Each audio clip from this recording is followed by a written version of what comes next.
여러분, 건강검진이 나이 들면 무조건 받아야 좋다고 생각해서 받으시는 분들 정말 많으시죠? 하지만 70세 이후에는 상황이 완전히 달라집니다. 건강을 위해 받았던 이 건강검진이 오히려 생명을 위협할 수 있다는 사실 알고 계셨나요? 많은 분들이 건강검진은 무조건 몸에 좋다고 생각하고 받고 계실 겁니다. 하지만 젊을 때는 문제없던 건강검진이 나이가 들면서 내 몸속에 폭탄이 될 수 있습니다. 특히 오늘 말씀드릴 5가지 검진은 70대 이후 받았다가 검사 중에 대장에 구멍이 뚫리고 수술받아 중환자실에서 오랜 시간을 보내게 될 수 있습니다. 서울대병원 노인의학센터에서 12년간 추적 연구한 결과입니다. 저는 25년차 신장내과 전문의 최강혁입니다. 저는 지난 25년간 국내외 병원 응급실과 투석실에서 수많은 환자분들을 직접 치료해 왔습니다. 그 과정에서 제가 목격한 가장 안타까운 사실은 많은 분들이 거창한 사고가 아니라 건강을 위해 받은 검진 때문에 성기능장애, 유실금, 장천공 등 신장에 문제가 생긴다는 겁니다. 제가 만난 70대 어르신들처럼 평생을 성실하게 살아오신 분들이 불필요한 건강검진 하나 잘못 받아서 병상에 누워 후회하시는 모습을 볼 때마다 저는 의사로서 가슴이 정말 미어집니다. 오늘 영상을 본격적으로 시작하기 전에 저와 아주 중요한 약속 하나만 해주시기를 바랍니다. 오늘 내용은 여러분의 남은 인생을 병원 침대가 아닌 행복한 여행지로 이끌어줄 정말 중요한 이야기입니다. 제 목소리에 귀를 기울여 주시고 여러분의 소중한 신장을 지키겠다는 굳은 다짐으로 아래 댓글창에 건강이라는 2글자를 지금 바로 남겨주세요. 여러분의 작은 다짐이 100세까지 팔팔한 건강을 지키는 가장 큰 힘이 됩니다. 자, 그럼 내 몸을 망치고 있던 70대 이상이 절대 피해야 할 첫 번째 검사를 말씀드리기 전에 아주 중요한 원리를 하나 짚고 넘어가야 합니다. 왜 70대가 넘으면 검사가 위험해지는지 설명드릴게요. 이 부분이 정말 중요합니다. 제대로 이해하셔야 나중에 검사를 권유받으셨을 때 현명한 판단을 하실 수 있거든요. 우리 몸은 나이가 들수록 많이 변합니다. 혈관이 약해지고요. 장기의 기능이 떨어져요. 회복력도 젊었을 때보다 훨씬 느려집니다. 이게 무슨 의미인지 예를 들어 설명드릴게요. 젊은 사람은 금식을 12시간 해도 괜찮아요. 몸에 저장된 에너지가 충분하고 혈당 조절 능력이 좋거든요. 그런데 우리 70대 분들은 금식만 해도 탈수가 올 수 있어요. 혈압이 뚝 떨어지고 어지러워지시는 거죠. 저 혈당이 와서 쓰러지시는 경우도 있어요. 또 조영제라는 검사용 약물도 그래요. 조영제가 뭐냐면 CT나 MRI 찍을 때 혈관이나 장기를 선명하게 보이게 하려고 주사로 넣는 약물이에요. 젊은 사람한테는 큰 문제가 없는데요. 우리 세대는 신장 기능이 떨어져 있어서 조영제 때문에 급성 신부전이 올 수 있습니다. 왜 그런지 설명드릴게요. 신장은 우리 몸의 정수기 같은 역할을 해요. 혈액에서 노폐물을 걸러내고 소변으로 내보내는 거죠. 조영제도 신장을 통해서 배출되거든요. 그런데 나이가 들면 신장 기능이 자연스럽게 떨어져요. 젊었을 때 60%에서 70% 정도밖에 안 되는 분들이 많습니다. 이미 기능이 떨어진 신장에 조영제라는 부담을 갑자기 주면 신장이 버티지 못하는 거예요.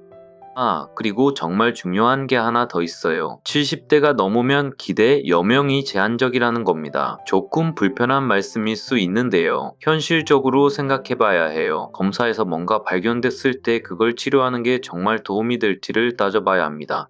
천천히 자라는 암을 발견해서 큰 수술을 받게 되면 수술 자체가 남은 삶의 질을 크게 떨어뜨릴 수 있거든요. 예를 들어 75세 전립선에서 작은 암이 발견됐다고 해봐요. 이 암이 실제로 문제를 일으키려면 10년에서 15년이 걸릴 수 있어요. 그런데 수술을 받으면 요실금이 생기거나 성기능에 문제가 올 수 있어요. 수술 없이 그냥 관찰만 해도 되는 건데 암이라는 말에 놀라서 큰 수술을 받게 되면 오히려 삶의 질만 떨어지는 거죠. 본격적으로 70대 이상이 피해야 할 흉기가 되어버린 첫 번째 검사부터 지금 바로 공개하겠습니다. 자, 놀라지 마세요. 내 몸속에 테러를 일으키는 그 첫 번째 주인공은 바로 대장 내시경입니다. 젊었을 때는 꼭 필요하지만 75세가 넘으면 상황이 다릅니다. 왜 위험할까요? 첫째, 준비 과정이 고문입니다. 하루 전부터 금식하고 장전 결제를 먹어서 설사를 20번 넘게 해야 해요. 이 과정에서 탈수가 오고 전해질 불균형이 생기면 심장박동에 문제가 생기는 부정맥이 올 수 있습니다. 특히 심장이나 신장이 안 좋으신 분들은 살이 터놓는 물을 마시는 게 폐에 물이 차는 폐부종을 일으켜 응급 상황이 될 수 있어요. 둘째, 검사 자체도 위험합니다. 칠식대 장벽은 오래된 고무호스처럼 얇아요. 세브란스 병원 연구에 따르면 70대 이상 장천공 확률이 젊은 사람보다 무려 4.7배 높습니다. 구멍이 뚫리면 배를 여는 응급수술을 해야 하고 회복 과정에서 폐렴이나 합병증으로 돌아가시는 경우도 많아요. 대장암은 암이 되기까지 10년 이상 걸립니다. 75세에 발견한 작은 혹은 90세가 되어야 암이 되는데 그 전에 다른 원인으로 돌아가실 확률이 높으니 위험한 내시경을 굳이 받을 필요가 없다는 거죠. 미국에서도 그 75세 이상은 일상적으로 권하지 않습니다. 두 번째는 CT 조영제 검사입니다. CT 자체는 괜찮은데 조영제가 문제입니다. 아까 말씀드린 대로 70대는 신장 기능이 떨어져 있어요. 삼성서울병원 연구 결과 70세 이상 환자가 조영제 CT를 받으면 급성 신부전 발생률이 3.2배 높았습니다. 제가 직접 본 케이스 중에는 건강검진으로 CT 찍었다가 평생 일주일에 3번씩 투석하게 된 분들이 수십 명입니다. 75세 김순자 할머니도 별 증상 없이 폐CT 찍었다가 소변이 안 나와서 응급실 가셨고 지금도 투석 중이세요. 특히 당뇨나 고혈압 약 드시는 분들은 신장이 이미 예민하니 절대 조심해야 합니다.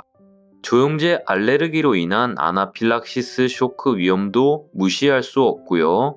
세 번째는 운동부와 심전도 검사입니다. 러닝머신 위에서 뛰면서 심장을 검사하는 건데 70대에게는 너무 가혹합니다. 심박수를 최대한 올려야 해서 심장에 엄청난 부담이 가거든요. 실제로 검사 중에 심근경색이 오거나 부정맥으로 쓰러지는 일이 생깁니다. 서울아산 병원 자료에 따르면 고령층 부작용이 젊은 층의 2.8배예요. 제 동료 환자 중에도 검사 중 심정지가 온 74세 환자분이 계셨어요. 게다가 이 검사는 70대에게 가짜 이상 위양성이 많이 나옵니다. 그러면 또 관상동맥 주영술 같은 위험한 추가 검사를 받게 되는 악순환에 빠지게 되죠. 네 번째는 전신 PET 검사입니다. 이건 180만원에서 250만원까지 하는 비싼 암 검사인데 70대에게는 권하지 않습니다. 너무 민감해서 아무 문제 없는 작은 염증이나 혹도 암처럼 찾아내기 때문이에요. 국립암센터 연구를 보면 70세 이상 이상소견 중 실제 암인 경우는 23%뿐입니다. 나머지 77%는 불필요한 조직 검사를 하느라 가슴에 바늘 찌르고 고생만 하는 거죠. 게다가 방사선 피폭량이 일반 CT의 8에서 12배입니다. 암 찾으려다 암 생길 수도 있다는 말이 나올 정도예요. 다섯 번째는 수면 내시경입니다. 수면제인 프로포폴은 호흡을 억제합니다. 고령층은 회복이 느려 산소 포화도가 떨어지고 드물지만 의식이 안 돌아오는 경우도 있어요. 작년에 78세 남자 환자분이 깨어나질 않아 중환자실까지 가셨던 일도 있었습니다.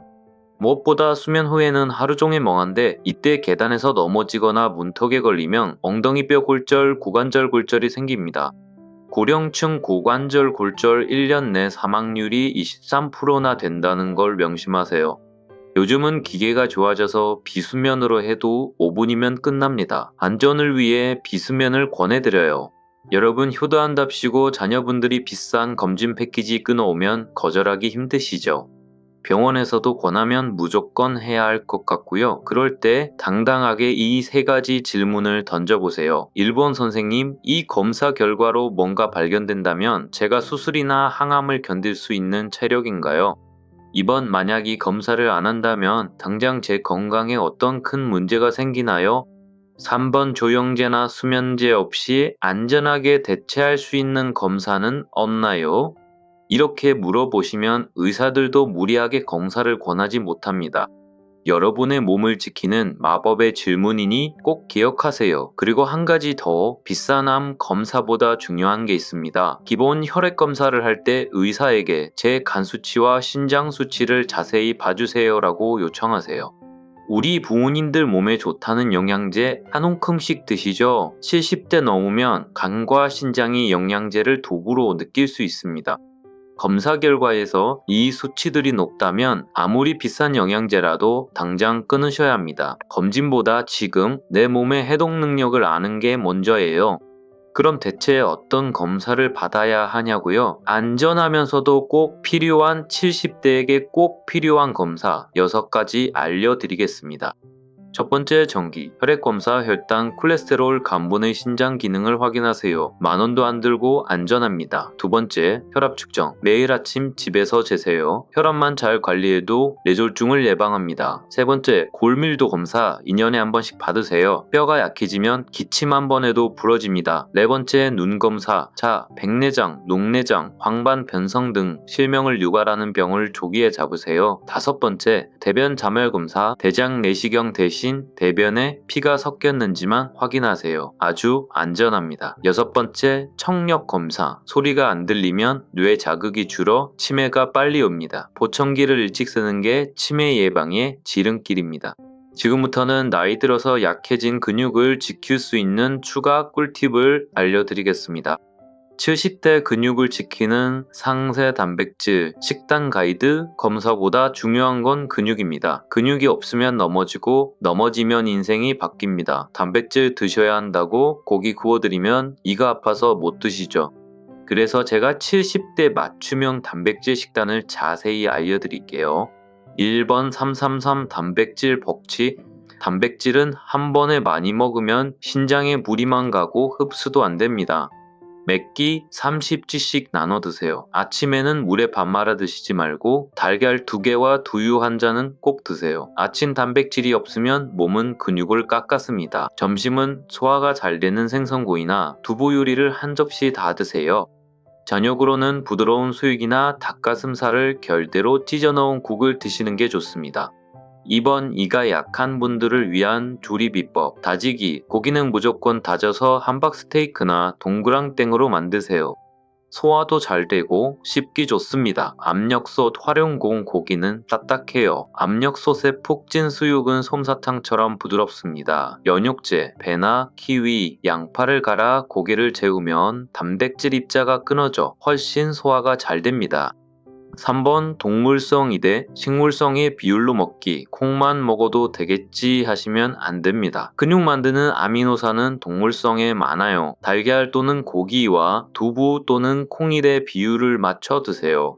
4번 단백질 파우더 고르는 법. 유당 불내증이 있는 어르신들은 우유 성분 단백질을 먹으면 설사합니다.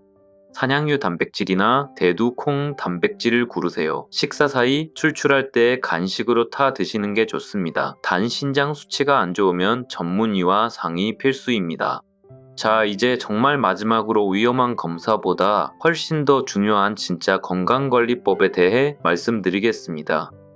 사실 이게 오늘 영상의 핵심이에요. 비싼 돈 들여 검사하는 것보다 일상에서 이 7가지만 잘 지키셔도 노후가 완전히 달라집니다. 첫 번째, 약 줄이기. 의외라고 생각하시겠지만 약을 줄이는 게 건강의 첫걸음입니다. 많은 고령 환자분들이 혈압약, 당뇨약, 콜레스테롤 약에 위장약, 수면제까지 한 움큼씩 드세요. 아침에 열알, 저녁에 5알씩 드시는 분들도 봤습니다. 그런데 약이 많아질수록 약물끼리 충돌하는 상호작용 위험이 기하급수적으로 높아집니다. 특히 70대는 간과 신장의 대사 능력이 떨어져서 약 성분이 몸 밖으로 빨리 안 나가고 계속 쌓여요. 그러면 이유 없이 어지럽고 자꾸 넘어지고 기억력도 흐려집니다. 주치의 선생님과 상의해서 꼭 필요한 약만 남기고 정리할 수 있을까요? 라고 물어보세요. 약만 절반으로 줄여도 정신이 맑아지고 활력이 생겼다는 분들이 정말 많습니다. 두 번째, 하체 근력 운동. 70대에게 유산소 운동보다 중요한 게 근력 운동입니다. 근육이 있어야 넘어져도 뼈가 안 부러지거든요. 특히 허벅지 근육은 우리 몸의 엔진입니다. 이게 약해지면 의자에서 일어나는 것도 계단 오르는 것도 힘들어져요. 가장 좋은 운동은 의자에서 앉았다 일어나기입니다. 별도의 장비도 필요 없어요. TV 보면서 하루 딱 30번만 하세요. 처음엔 10번도 힘들 수 있습니다. 그럼 10번부터 시작해서 매일 조금씩 늘려가세요. 한 달만 하셔도 걸음걸이에 힘이 생기는 걸 느끼실 겁니다. 무리하지 말고 천천히 매일 꾸준히 하는 게 핵심입니다. 세 번째, 갈증 없어도 물 마시기. 나이가 들면 우리 몸의 갈증 중추가 둔해집니다. 몸에 물이 부족한데도 목이 마르다는 걸 못 느껴요. 그래서 고령층은 만성 탈수가 많습니다. 탈수가 오면 혈압이 떨어지고 기운이 없으며 신장 기능도 나빠져요. 목이 안 마르더라도 하루 1리터에서 1.5리터 정도는 꼭 드셔야 합니다. 아침에 일어나서 한 컵, 식사 후에 한 컵씩 습관을 들이세요. 다만 커피나 차는 이뇨작용 때문에 오히려 몸에 물을 빼앗으니 물로 계산하지 마세요. 맑은 생수를 곁에 두고 조금씩 자주 마시는 게 가장 좋습니다. 네 번째, 수면 관리, 잠이 보약이라는 말. 70대에게는 진리입니다. 잠을 못 자면 면역력이 떨어지고 치매 위험도 높아져요. 하지만 수면제에 의존하는 건 위험합니다. 수면제 부작용으로 밤에 화장실 가다 넘어져서 고관절이 부러지는 분들이 너무 많거든요. 낮잠은 30분 이내로 짧게 주무세요. 낮잠을 길게 자면 밤잠을 설칩니다. 저녁 6시 이후엔 카페인을 피하시고 자기 전 따뜻한 물로 샤워해보세요. 체온이 살짝 올랐다 내려가면서 자연스럽게 잠이 옵니다. 침대는 오직 잠잘 때만 쓰시고 침대에서 핸드폰이나 TV 보시는 습관은 꼭 버리셔야 합니다. 다섯 번째, 외로움 방지. 이건 의학적으로도 증명된 건데 외로움은 건강에 엄청나게 해롭습니다. 연구에 따르면 고립된 생활은 하루에 담배 15개비를 피우는 것과 맞먹는 해를 끼친다고 해요. 혼자 계시지 말고 경로당이든 복지관이든 나가서 사람들을 만나세요. 등산도 좋고 바둑도 좋고 노래 교실도 좋습니다. 다른 사람과 대화하고 웃는 과정에서 뇌가 자극받고 우울증과 치매를 예방할 수 있습니다. 가족들과도 자주 연락하시고요. 사람들 속으로 들어가는 게 비싼 검사보다 낫습니다. 여섯 번째, 낙상 예방. 70대 건강에서 낙상은 사망 선고만큼 무섭습니다. 한번 넘어져서 골절되면 회복이 안 되고 그대로 누워 지내시다 합병증으로 돌아가시는 경우가 정말 많아요. 집안 환경부터 바꾸세요. 화장실에 손잡이 다시고 바닥에는 미끄럼 방지 매트를 꼭 깔아야 합니다. 방 안에 문턱도 없애는 게 좋고요. 신발은 벗겨지기 쉬운 슬리퍼 대신 발에 딱 맞는 운동화를 신으세요. 특히 자다가 일어나서 화장실 갈 때 조심해야 합니다. 일어나기 전 침대에 30초 정도 앉아 있다가 천천히 움직이세요. 갑자기 일어나면 어지러워서 쓰러질 수 있습니다. 일곱 번째, 나만의 주치의 만들기. 큰 병원만 고집하지 마세요. 내 몸 상태와 내가 먹는 약을 가장 잘 아는 동네 의사 선생님, 즉 주치의를 만드셔야 합니다. 아프지 않아도 3개월이나 6개월에 한 번씩은 방문해서 상담하세요. 궁금한 건 메모지에 적어가서 물어보시고 주치의와 좋은 관계를 유지하는 게 평생 건강관리의 동반자를 얻는 길입니다. 증상이 생긴 다음에 가면 됐습니다. 정기적으로 주치의를 만나 미리 예방하는 게 훨씬 지혜로운 방법입니다. 여러분, 완벽하게 건강할 필요는 없습니다. 70대라면 검사 수치 하나하나에 너무 일희일비하지 마세요. 젊은 사람의 기준에 나를 맞추려다 보면 몸도 마음도 지치게 됩니다. 비싼 검사 받으러 병원에서 온종일 대기하는 시간보다 오늘 제가 알려드린 대로 단백질 잘 챙겨 드시고 하체 운동 조금 더 하시고 손주들과 웃으면서 맛있는 계란찜 한 끼 하시는 게 부모님 건강에는 최고입니다. 그게 바로 나이에 맞는 건강한 삶이니까요. 오늘 영상이 여러분과 부모님의 건강을 지키는데 진심으로 큰 힘이 되었으면 좋겠습니다. 내용이 유익하셨다면 주변에 70대 이상 되시는 분들께 꼭 공유해 주시고 구독과 좋아요도 잊지 마세요. 저는 다음에 더 유익하고 여러분의 삶에 바로 도움이 되는 건강 정보로 다시 찾아오겠습니다. 시청해 주셔서 감사합니다. 건강하세요.